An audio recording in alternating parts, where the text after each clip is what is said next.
last month as job openings have been falling and job growth data is cooling down.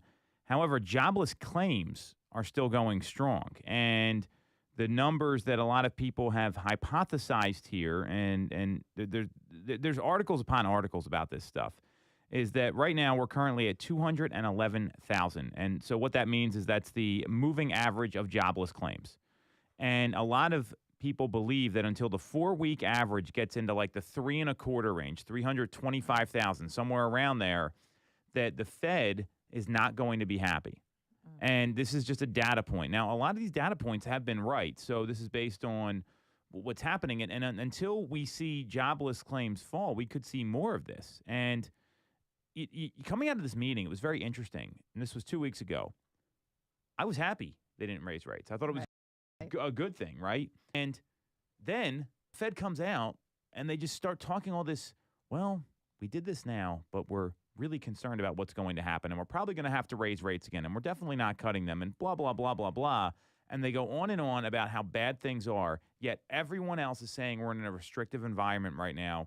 And that's, to me, is what keeping mortgage rates and the market where it is, because they're reacting to the comments, not the actual policy decisions. And I mean, we see all the time when comments can affect many, many things. Somebody throws out a comment and, Yes. all heck breaks loose.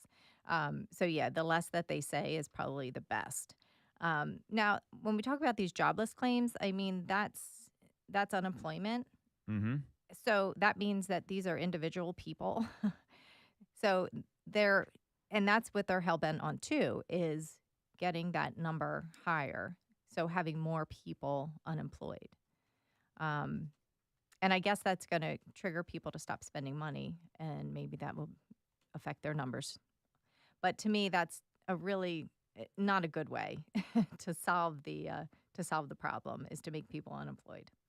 Yeah, and that's that's the thing to think about here. So I've got a little bit of a dated article, but this comes out from Axios, which is a data service, and we look at people who file for unemployment benefits. That's where this number comes from, and the issue with that is that that not everyone's filing unemployment, right? So there could be more people without jobs, but maybe they're deciding, hey, you know what, I'm going to stay home with my family, so I'm not going to file for this, or they're working on getting another job and they don't want to file, or there's some other, maybe they got a severance package. You don't Right. know, and it's reliant on filings, not the actual state of the economy. So that's one factor here.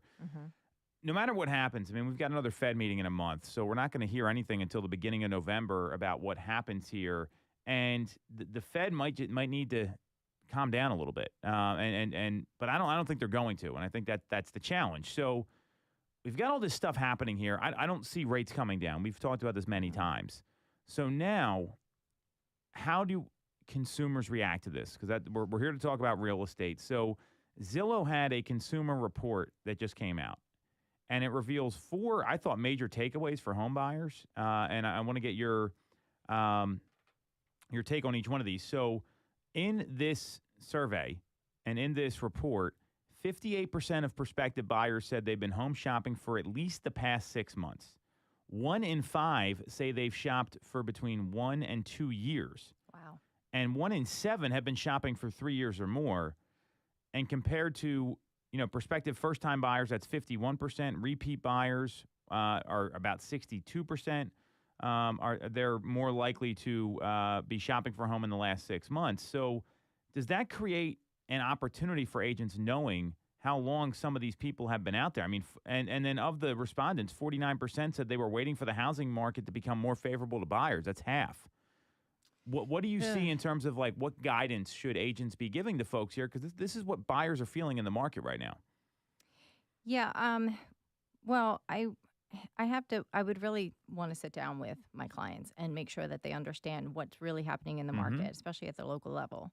And just give them some background about where we were, where we are now, where we were historically, and where we are now, and how the market is not going to crash, because we still hear that too. And I have to find out where they are and what is their motivation, because that's really telling to me where they are as far as how serious they are about making a purchase. Do they have a house to sell and they want to and they do want to buy, can they buy first? There's so many things that you have to find out first before you can guide your folks.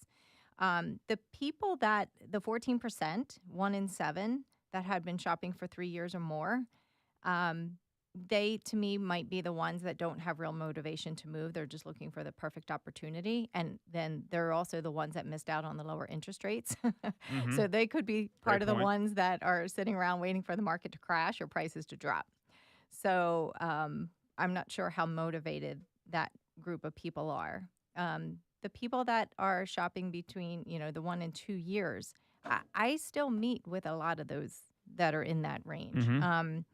They might have a house that it's livable for them, but they're outgrowing it, and they just haven't been able to make that initial move to list it.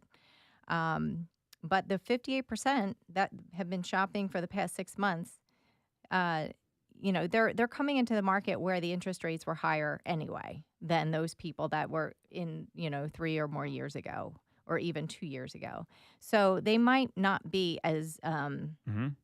jaded by the quote high interest rates unquote.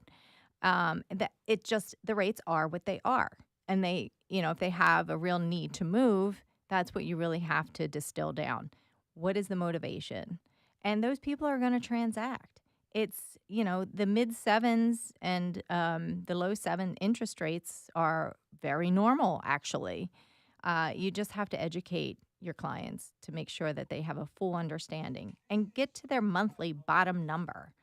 What's their monthly payment? Where do they want to be? Have them talk to a lender. So because the lender is going to give them all that financial information that they're going to need to make a more clear decision. So you articulated that really well. I'm clear. I see the reason why this is happening. Why? Most agents have abandoned meeting with clients before they show properties. They think, Yeah. oh, I'm just going to put them into a home. And we've talked about this at length. Right. And this is not going back to basics. I would say this is an advanced strategy for agents because Mm-hmm. most agents don't do it, and it obviously works. Mm-hmm. And they're not educating them on what's happening in the market. So that to me is, like you said, sit down with them. That's an opportunity. And the serious folks, they're going to want to meet with you and see what the heck is going on so they can understand the process. So Yep. love your strategy there. So we got 3 more takeaways from this. Many buyers in the market, especially first-time home buyers, they said one of the number one delays that prospective buyers have, more than 56% intend to put less than 20% down, and saving for a down payment's one of them. We're seeing down payment assistance programs right now and some other things that are happening. So is that something you're educating your buyers on at this meeting, at this time when you sit down with them and show them what's going on? Absolutely, 100%. Because that's step number one. They have to find out what kind of financial products that are available to them, because there's so many. Mm-hmm. There are those programs that you talked about where the lenders are going to get. Oh my gosh, I guess it was last week. I heard of a lender that was giving $15,000 towards closing costs as an incentive. So to me, that's mind blowing. Not a seller's assist. This Not was a just seller's this was a lender, a gift, or a credit, or whatever the RESPA rules say. Yes, exactly. So to me, that was mind blowing. But yes, you can. There are opportunities to get seller assist, and also ask sellers for to buy down the rates. So I think when it comes down to getting conveying more detailed information about the rate buy downs, I would then pass these people on to a number of lenders that we work hand in hand with that have so many different loan programs, and whatever's going to work best for the client, that's that's where they will guide them. But there are so many options. There's as low as 3% conventional, and you still have the FHA and the VA programs. I think a lot of buyers don't know that there's a lot of flexibility in these financial products. So I think they really need to find out what's going to be best for them, because then they're going to feel better about moving forward. Okay, so we're in agreement there. And then number 3, the third reason a lot of people are delaying this decision is the short supply of homes. That's a 43% survey result of the most common reason for delayed home buying. And so what are you doing to get more supply in front of your folks? Because what I argue here is that they're just not seeing it fast enough. They're not in a spot where they can react quickly, Hmm. and it's something. It's mainly because the agents and their or however they're searching, it's a flawed process. They're not getting with someone who can get them literally like real time data about what's becoming available. Well, the best real time data is in our MLS system. Mm-hmm. So, because that's where all the big websites pull from anyway. Mm-hmm. Zillow's pulling from our MLS. So, and there's lag time. They're like 24 to 48 hours behind. So, what I do is I get the criteria that the buyers are looking for. What school districts, the type of home, are you open to everything? Single Mm-hmm. family, townhouse, condo, whatever that may be. Filter out some other options. And then make sure I set them up that if they're really super motivated and have like a really quick deadline of where they want to be, like a lease is ending, then I'll put them on instant. So Mm-hmm. whenever a new listing hits the market, they're getting a ping from me in their inbox. This way it cuts down their time of looking on all those big websites. And if you've ever had to do that, you know how time Yeah. consuming it can be. So I think that that's super, super important. Get them on these home drips. Let them, be annoying for a couple of months until they get their property, and then they can disengage all that. But that way, they're going to see all the new inventory, and you can book appointments right away and get into the property ASAP. And if they love it, write the offer. That's been my method. That's how I've been able to get people under contract quickly. Well, and you bring up something there to miss, and this is a mistake that I see sellers don't even know about. Is they don't find an agent who's going to give them a pre-launch campaign, give them a coming soon listing where there's time to ramp up the marketing to the home for showings. Because the reality is, you could see a home today. Let's say Mm-hmm. you got kids or a family or life, right? You might Yep. not be able to go look at it for 3 or 4 days. Right. And sometimes that's not fast enough. Right. And when you give people a week or 2 week lead time in terms of here's when the home's going to hit the market, here's when showings start, you can move some things around and actually like adjust your schedule. So, Yes. every sell, if you have an agent, if you're a seller listening right now that is not launching the property in a predictable manner with a schedule in place, taking advantage of the weekend and giving it some time, you're leaving Mm-hmm. money on the table. I am very clear on that. Yes. So here's number 4, and then we're gonna take a quick break here. So the majority of home buyers, 69%, intend to finance their home purchase. Right, very normal. 23% in Zillow's survey of the people that answered said they were pre-approved for a loan. But when asked what it means to be a pre-qualified buyer, only 1 in 5, 21%, would use the term to describe someone who has saved enough for a down payment. And a little under 1 in 5 think pre-approval and pre-qualification are the same thing. And then another 15% said they had no idea what it means. So since 1/3 of the buyers in the survey are first-time buyers, I mean, is that something you're having a conversation about, how to be ready to take advantage of the market, Stacy? Yes, and this is something else I run into also, um, because buyers, especially first-time home buyers, even second-time home buyers, but they'll put the cart before the horse. They actually start browsing and looking at houses first, and oh, I love this house. I want to go see it. Of course, I'll take them out and go see it. And then we have that conversation. And then they realize, oh, I don't even Mm-hmm. know. Have not talked to a lender. So I think the 15% that admitted they had no idea what it means, they have not probably talked to an agent. So that's why it's so important to get with an agent that's going to help you through this process, guide you in the right direction. If you're not working with a lender, then most agents have trusted lenders that they work with, and ours are. If they say they can get it done, they'll get it done. So the pre-qualified buyer is basically they've had a verbal intake of information and maybe a credit hit, but the pre-approved or the pre-committed, which I love, they've Mm-hmm. already been through the underwriting process, so they are super ready to go, and you can compete a little bit more if you're already underwritten. So all of my takeaways here and what I'm hearing from you is that in spite of maybe the Fed losing control of the market, the rates are going to be what they are. Mm-hmm. And if you're serious about transacting, getting informed up front, this is one, it's the biggest concern people have. I mean, there's 4 reasons people are delaying this process. And the folks that are waiting are actually, it's ended up costing them more money. I mean, Yes. we've seen this over and over again, or they don't get the house they want. It's one of the 2 outcomes. So make sure that whoever you're talking to, and if you're talking to an agent that's not doing this, it might be time to find a new agent, get their reviews, vet them, have a strategy session, have a planning meeting, interview the agent that you're thinking about hiring, it doesn't take a long time. It's maybe 15, 20 minutes tops. I mean, Right. how long do these meetings take?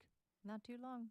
So It depends on how many questions they have, but not too long. for sure. Mhm. And then you're able to go in and make an informed decision instead Yes. of, hey, Stacy, I like this house. What do I do next? Which Right. is what happens in a lot of cases. So there's a lot to digest with all the things happening in the market. Home buying doesn't need to be that complicated. Neither does home selling. It's about getting the right information up front. And someone like Stacy is certainly able to do that. So we're going to take a quick break. We're going to come back. We are going to talk about Redfin and leaving the NAR, the National Association of Realtors. This is very fascinating. Next on Toole Time, Real Estate Radio on WWDB 860 AM. When you're getting a mortgage, you shouldn't have to sacrifice great service just to get a great rate. At Mortgage America, we've been lending with this philosophy for over 35 years. We have access to great low rates without the complications and delays of big or online banks. We're a local Pennsylvania lender with loan officers that you can actually meet. As PHFA's #1 lender, we specialize in all residential mortgage programs, including first-time buyer programs and low down payment options. For your free pre-approval, call us at 610-439-8000 or apply online at mymortgageamerica.com. Mortgage America is equal housing lender, NMLS 128501. For the best local mortgage service and great rates on your money, look no further than Mortgage America. We have been operating in the greater Philadelphia area for 40 years with a focus on smooth, easy access to home purchasing. Whether you're a first-time buyer, upsizing or downsizing, or just refinancing, we have programs for you. We also have closing cost assistance programs and access to subsidized interest rates. Pre-approval is free, no costs or commitments. To learn more, visit our website at mymortgageamerica.com or give us a call at 610-439-8000. We always have a person available to take your call with around-the-clock human service. Purchase your home with the personalized local service you find at Mortgage America. Mortgage America is equal housing lender, NMLS 128501. The Tom Toole Sales Group is the #1 RE/MAX team in Pennsylvania with over $165 million in volume for 2021. I'm Tom Toole, and our team has achieved that kind of success by being a great place to work with and to work for. No one knows Greater Philly better than we do. We know real estate, but more importantly, we're real people. We hire the best agents, and we give them all the tools to succeed. Even our brand new agents sell 17 to 24 homes a year because our team delivers the best experience in real estate. Teams deliver a better experience than individuals, and we're a top 1% real estate team in the country. We call it AAA service. We're your advocate, ally, and advisor. Because this isn't a transaction to us, it's a relationship. If you're buying or selling a home, call the Tom Toole Sales Group at RE/MAX main line at 610-692-6976 or visit tomtoole.com. That's tomtoole.com. Sell your home for more, and remember the real estate golden rule. You always get more when you work with Tom Toole. Have you considered a career in real estate? Do you want control over your income? Whether you have a license or not, call us today at 610-692-6976 or visit tomtoole.com. Join our team, the Tom Toole Sales Group at RE/MAX main line.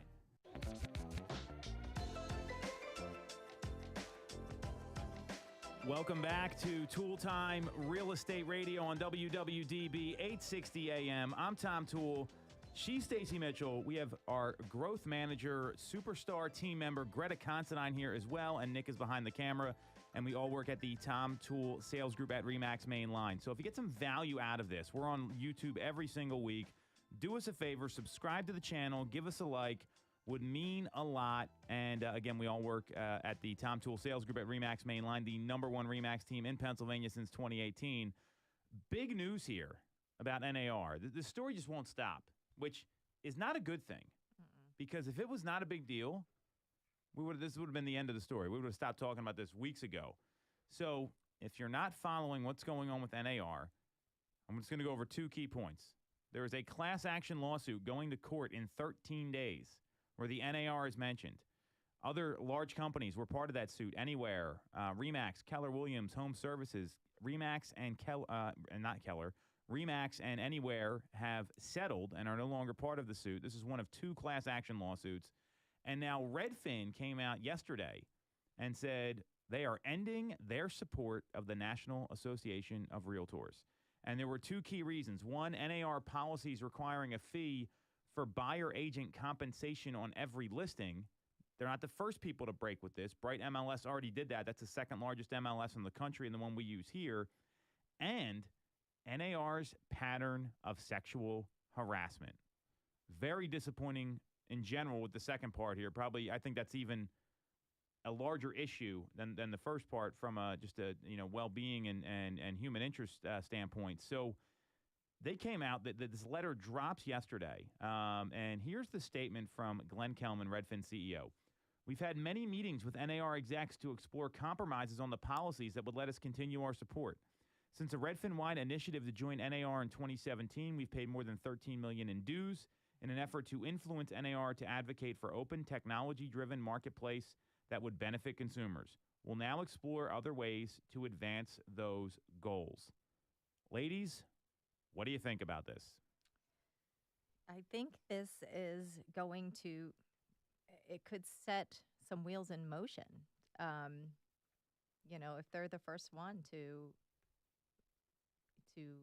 get out of NAR, from under NAR, that's going to hit the NAR monetarily. That right now, with all the negativity swirling around them, this is just one more kind of like knife in the back there that they don't need. They don't need any more negative, press. But also, with Redfin paying more than $13 million in dues, and they're thinking, what are we getting for that money?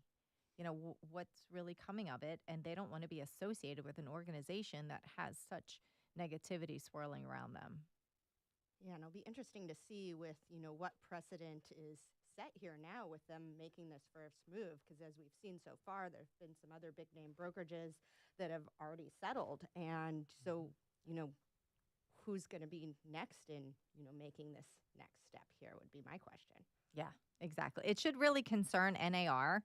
And we do know that some of the staff at NAR have been demanding the resignation of the CEO, and that hasn't happened. I think he's just waiting for his, the end of the year for his financial gain for that. But unfortunately, this is what's going to happen to the organization. Yeah, and it makes me nervous about the industry as a whole moving forward, and everything that's been going on with what's happening with buyer agency and how that's going to change and affect things as we move forward. Mm-hmm. Well, so there's a couple things to account for here. One, they're actually going to stick with the local associations if they need access to the MLS. So that's part of the monopoly that's here. Bright MLS already broke from NAR on this uniform buyer agent offer of compensation. It seemed like what Glenn Kelman said, when the harassment issues came to light, that's when it came to another level. And it was not lost on them that NAR did not take action until after the New York Times expose, which I think is a big problem that a lot of people see. And CEO Bob Goldberg said there wasn't a problem within the organization. So it's, and now you've got, and we talked about this, I don't know if it was last week or the week before, this is just going on and on, where they've really got a clean house there, and a lot of people want that to happen. So even before the sexual harassment scandal went public with the New York Times, Redfin already left the board because of the policies around the buyer commission rule. And so it's not like, I think it was the straw that broke the camel's back here, if you will. And Redfin is going to require many of their agents leave NAR. So, most brokerages are only a loose affiliation of independent agents, and none of us wants to impose a policy that could alienate any of the people who generate our revenue. And that's what Redfin CEO Glenn Kelman said as well. So, there's a lot of things happening. And especially some of these cities. Houston, Vegas, Nashville, Phoenix.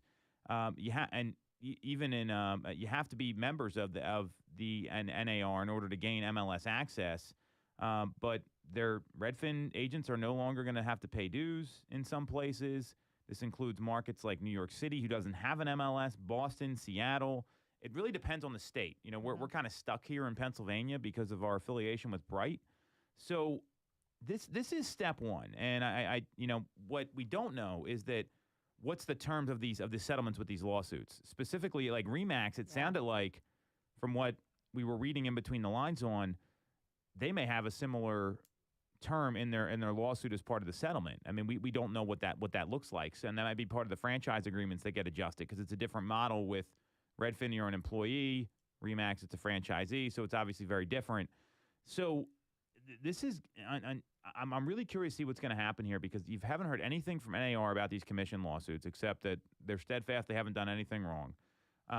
Anywhere and Remax again already settled. Keller Williams and Home Services, who's the parent company to like Berkshire Hathaway and some other large real estate brands, they're still slated to go to trial in 2 weeks. So then on top of all this, the DOJ now is intervening in the MLS PIN lawsuit. So this was this is a Massachusetts MLS, and there was a settlement agreement up there for this specific MLS that because it was a class action antitrust buyer broker compensation lawsuit, a lot smaller than the large class action ones. And then Thursday, the DOJ indicates they had concerns about the proposed settlement between the home sellers and the MLS PIN, and now they filed a motion to extend the deadline. So this is not going away, and this was surprising to me that the settlement's getting questioned now. The DOJ is requesting that the court push the final approval from January 4th until March 7th of next year, so basically an extra 60 days. And just to give some intel here, and then I want to get your reaction, Stacey and Greta, the MLS PIN said it was going to pay $3 million in settlement costs, change its commission policies, and cooperate against the remaining defendants in the lawsuit.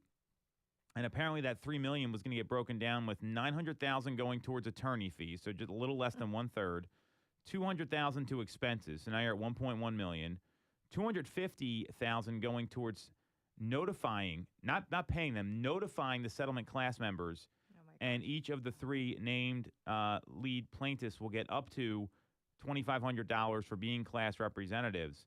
And then $1.6425 million would be used to pay further expenses for litigation against the remaining defendants for the benefit of the settlement class members. So I don't see a lot of settlement going anywhere except attorney's fees.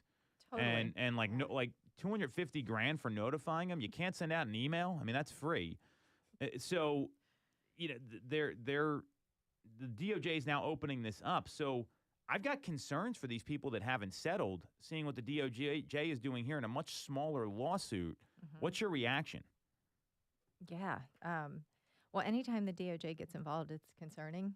And it's amusing, these expenses. Who's winning here are the attorneys.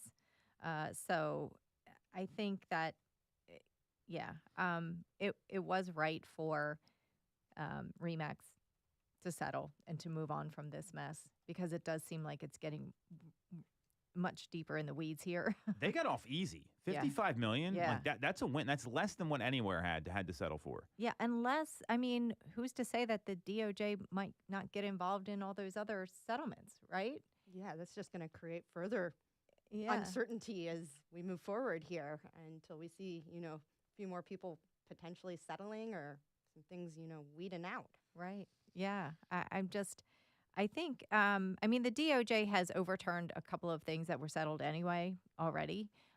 So, yeah, it's going to be interesting to see if, first of all, the trial actually happens in a couple of weeks, if the other companies don't settle or try to offer a settlement. So I think the next few weeks are going to be very interesting pertaining to all of this that's going on. So the takeaway here is that it seems like NAR is, again, tone deaf to what agents and members are saying about the organization, whether it's with this suits, plural, or with these sexual harassment issues that apparently are rampant, allegedly, at NAR. I'm saying allegedly, not because I don't believe them, but that's the right thing to say. So, and there's all these forces that are at work right now where you see, Glenn Kelman is a smart guy. I've seen him speak live. Nick Bailey, I've met a number of times, right? I've seen the leaders of these organizations. I'm a little surprised Keller Williams hasn't settled because I've got a lot of respect for Gary Keller, but there's a lot going on there. They've had their own problems. I just don't get where NAR is coming from, and this may undo the entire organization. And when you see people leaving, right? It's not a good thing. Yeah, that's not a good thing at all. Not at all. No. And I think if, as I said, if somebody jumps ship, there's going to be more that are going to see, because where's the benefit? What is the benefit to being associated with that organization? It seems like everything's so negative around them at this point, and they're, like you said, Tom, tone deaf. They're not even trying to get a handle on what's going on. So I just think that, I don't know, it does not look good for them. And what Redfin's asking, I find this to be fascinating here. They're asking NAR to decouple NAR membership from MLS access, because if let's say we as a company or we as a team or whatever we decided to do, we wanted to opt out of our NAR membership. We can't do that or we lose MLS access. And that's you're kind of handcuffed. Not kind of, you are handcuffed. You are, yeah. Right? So the statement from Redfin explicitly asks NAR to decouple those because a lot of people only join NAR for MLS access. And removing that requirement could cost them millions of dollars in membership dues. I think if they remove that requirement, I don't think NAR will be in existence. There's no reason why Right. NAR would be in existence. The only reason why agents are a part of it is because we have to be to keep our licenses active. Mm-hmm. So, yeah.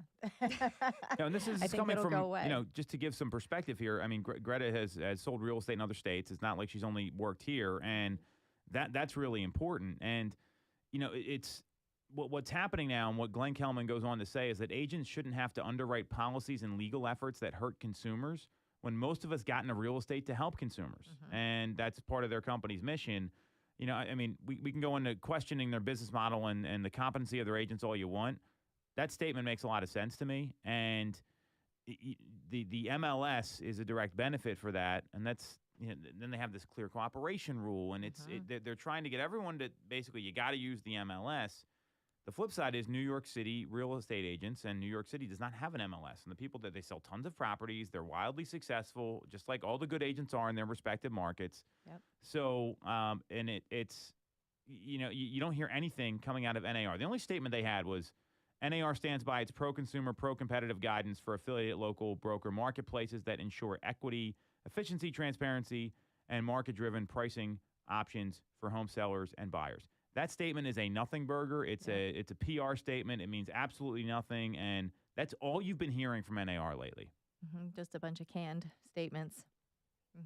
Pretty much. Yeah. Yeah, they're not saying much. So do you see any more companies pulling back from NAR? I do. Yeah.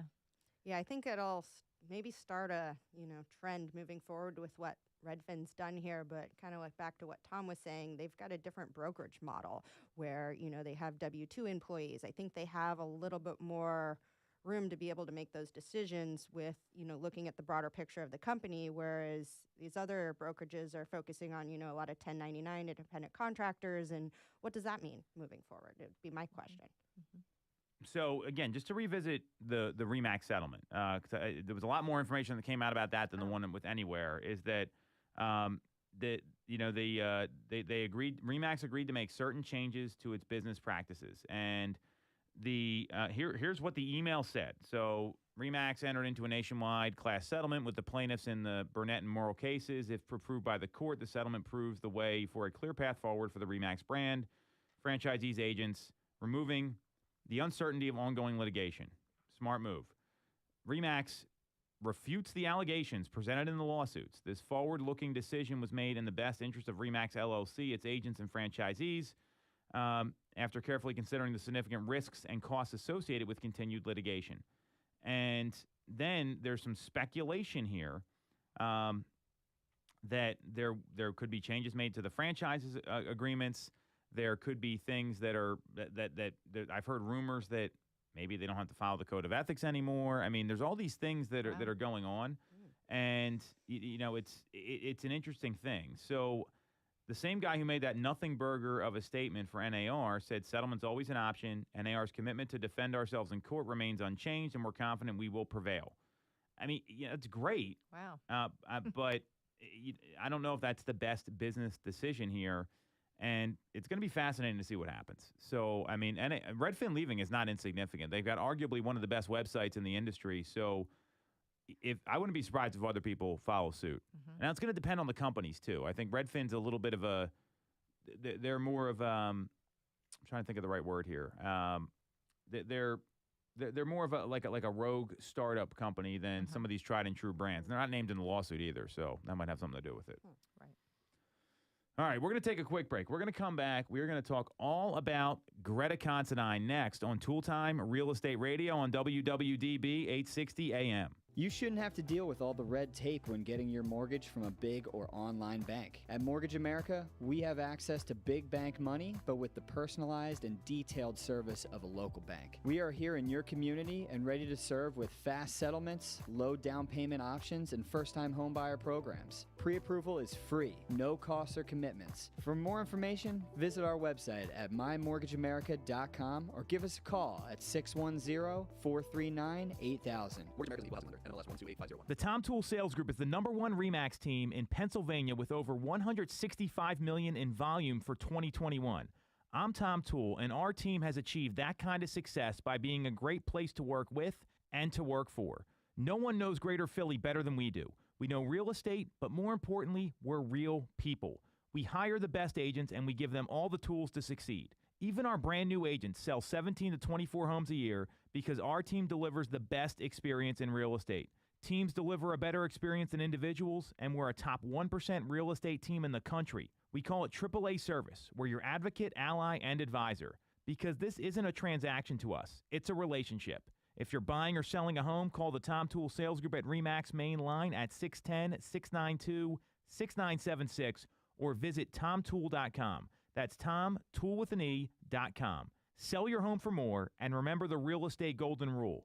You always get more when you work with Tom Toole. Have you considered a career in real estate? Do you want control over your income? Whether you have a license or not, call us today at 610-692-6976 or visit tomtoole.com. Join our team, the Tom Toole Sales Group at RE/MAX main line. When you're getting a mortgage, you shouldn't have to sacrifice great service just to get a great rate. At Mortgage America, we've been lending with this philosophy for over 35 years. We have access to great low rates without the complications and delays of big or online banks. We're a local Pennsylvania lender with loan officers that you can actually meet. As PHFA's #1 lender, we specialize in all residential mortgage programs, including first-time buyer programs and low down payment options. For your free pre-approval, call us at 610-439-8000 or apply online at mymortgageamerica.com. Mortgage America's equal housing lender. NMLS 128501. Thank you. All right. Welcome back to Toole Time Real Estate Radio on WWDB 860 AM. I'm Tom Toole. She's Stacy Mitchell. She's Greta Considine. And we've got Nick behind the camera. And we all work at the Tom Toole Sales Group at RE/MAX Mainline, the #1 RE/MAX team in Pennsylvania since 2018. If you get some value out of the show here, do us a favor. Make sure to subscribe and like it on YouTube.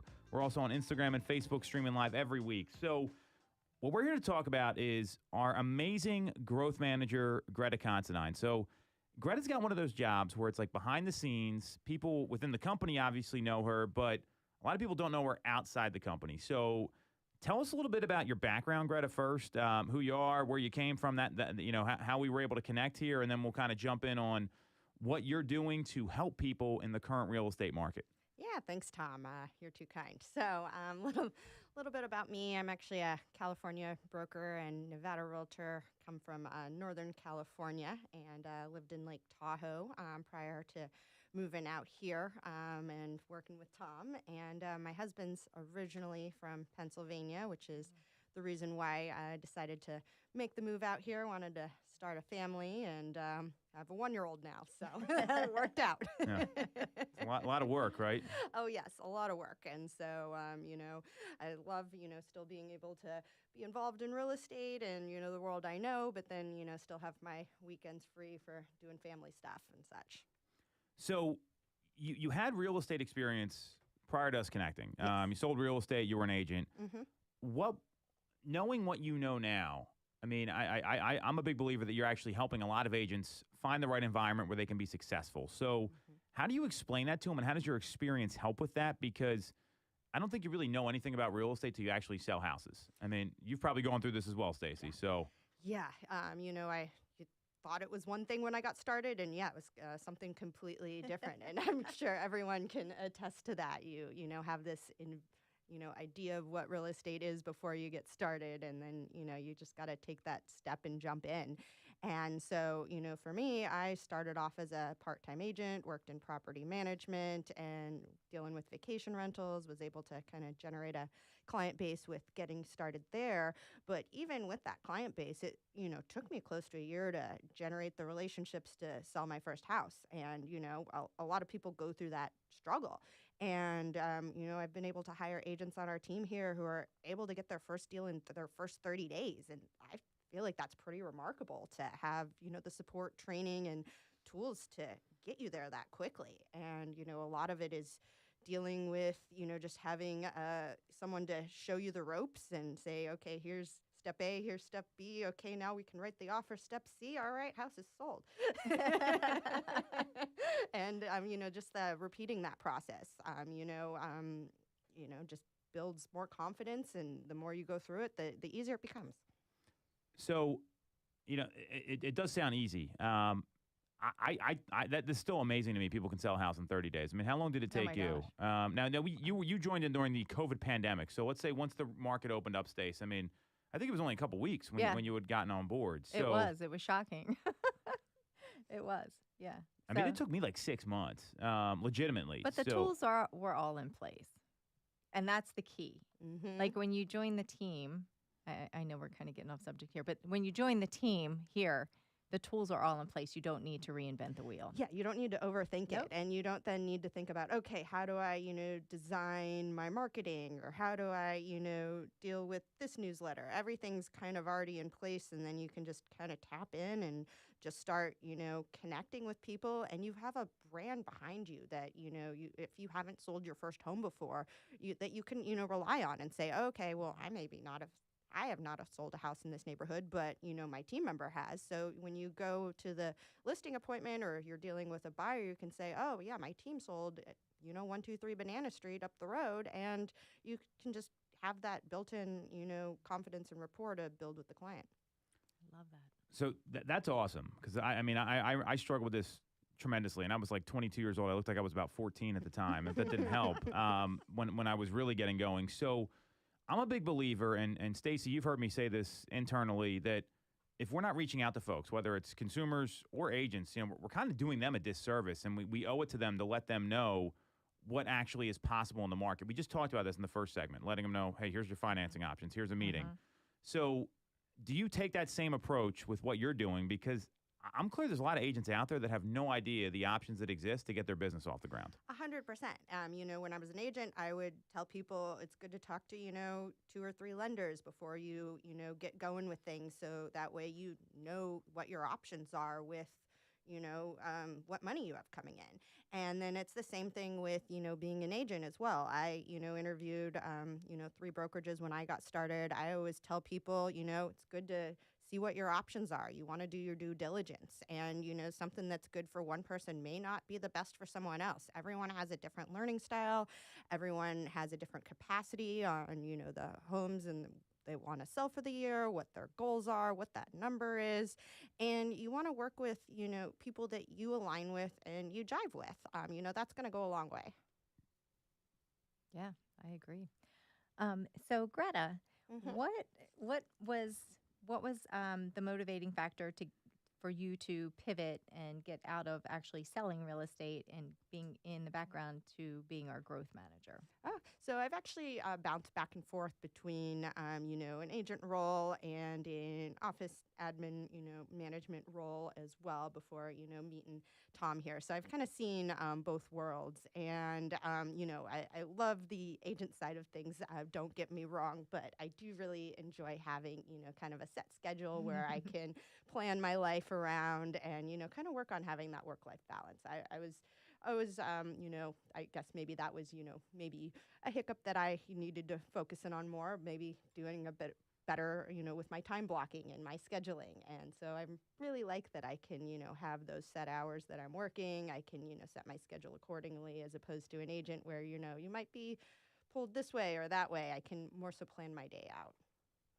If every agent set their own schedule and time block, they'd probably be more successful anyway, because most of them don't do that, right? The average agent worked 30 hours last year, so you're still working way more than that person. So, you came from another brokerage and another brand. What's that change been like? Because I think there's so much talk about oh, this company's got the best for this, or this company's got the best for that. And I'm a big believer that it's really about the people you're with more than anything else. So what's that been like transitioning and moving your entire life across the country in the past 2-3 years, having a baby and doing all these things? And how's that? I mean, I think there's a lot to, this is real life. I think a lot of people struggle with this stuff. Yeah, no, it's not been easy. I would be lying if I was, if it was.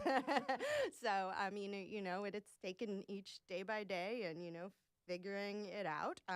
But yeah, back to kind of what Tom was saying.